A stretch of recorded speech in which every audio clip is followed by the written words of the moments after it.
एक छोटे से गांव में आदित्य और उसकी तीन बहनें पूजा, नेहा और आरती रहते थे। उनके पिता का निधन तब हो गया था जब वे बहुत छोटे थे। घर की सारी जिम्मेदारी आदित्य के कंधों पर आ गई थी। उस दिन राखी पर जब तीनों बहनों ने उसे राखी बांधी तो उसकी आंखों में आंसू आ गए। उसने अपनी बहनों से वादा किया, जब तक मैं हूँ तुम तीनों को किसी बात की चिंता करने की ज़रूरत नहीं है। मैं तुम्हारा भाई भी हूँ और पिता भी। आदित्य ने अपनी बहनों की खुशी के लिए दिन रात मेहनत की। उसने पढ़ाई छोड़ दी और गांव के पास एक छोटी सी दुकान खोल ली।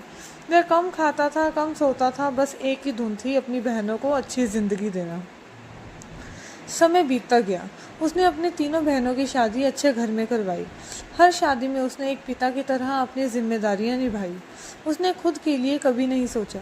उसकी बहनों को लगता था कि उनका भाई उनके लिए सब कुछ कर रहा है। शादी के कुछ साल बाद तीनों बहनों के बच्चे हुए। पूजा की एक बेटी हुई, नेहा की भी एक बेटी और आरती की भी एक बेटी, यानी तीनों की बेटियां ही थीं। जब भी वह बच्चे आदित्य को देखते तो वह उसे मामा कहकर पुकारते। आदित्य की खुशी का ठिकाना नहीं रहता था। वह अपनी भांजियों को अपने बच्चों की तरह प्यार करता था। उसकी हर छोटी बड़ी ज़रूरत का ध्यान रखता, उन्हें मेले घुमाने ले जाता और उनकी पढ़ाई में भी मदद करता। उनकी बेटियां भी उसे बहुत प्यार करती थी। उनके लिए वह सिर्फ एक मामा ही नहीं बल्कि एक दोस्त और मार्गदर्शक भी था। जब उसकी भांजियां बड़ी हुई तो आदित्य को उनकी शादी की चिंता होने लगी। उसने अपनी सारी जमा पूंजी उसकी शादी के लिए बचाई। वह चाहता था कि उनकी शादियां भी धूमधाम से हो और उन्हें अच्छे घर वर मिले। उसने एक नाना की तरह उनके लिए रिश्ते ढूंढे और एक मामा की तरह हर रस्म में बढ़ चढ़कर हिस्सा लिया। उसकी भांजियां भी उसे बहुत प्यार करती थी। उनके लिए वे भाई, मामा और नाना सब कुछ लगता था, क्योंकि उनके घर में कोई और पुरुष सदस्य नहीं था जो उस तरह उनका ख्याल रख सके।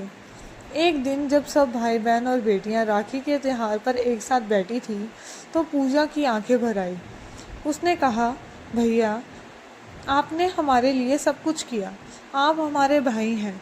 आप हमारे पिता की तरह हमेशा हमारे साथ रहे। आप हमारी बेटियों के मामा हैं और उनके नाना की कमी भी आपने पूरी की है। आदित्य ने अपनी बहनों को देखा और मुस्कुराते हुए कहा, नहीं, मैं सिर्फ तुम्हारा भाई हूँ और मेरे लिए यही बहुत है। राखी की डोर सिर्फ एक धागा नहीं, ये एक वादा है, एक अटूट रिश्ता। रिश्ते सिर्फ खून के नहीं होते बल्कि त्याग और प्रेम के भी होते हैं। राखी का धागा सिर्फ एक धागा नहीं बल्कि एक भाई का अपने बहन के लिए जिम्मेदारी और सुरक्षा का वादा है। सच्चा प्यार हर रिश्ते में ढल जाता है और एक इंसान कई रिश्तों की भूमिका निभा सकता है। दोस्तों, ये कहानी आपको कैसी लगी? क्या आपने भी अपने जीवन में ऐसा कोई भाई या बहन देखा है जिसने रिश्तों की मिसाल पेश की हो? अपनी राय हमें कमेंट सेक्शन में ज़रूर बताएं। अगर आपको ये कहानी पसंद आई हो तो इसे लाइक करें, अपने दोस्तों और परिवार के साथ शेयर करें और हमारे चैनल को सब्सक्राइब करना बिल्कुल ना भूलें।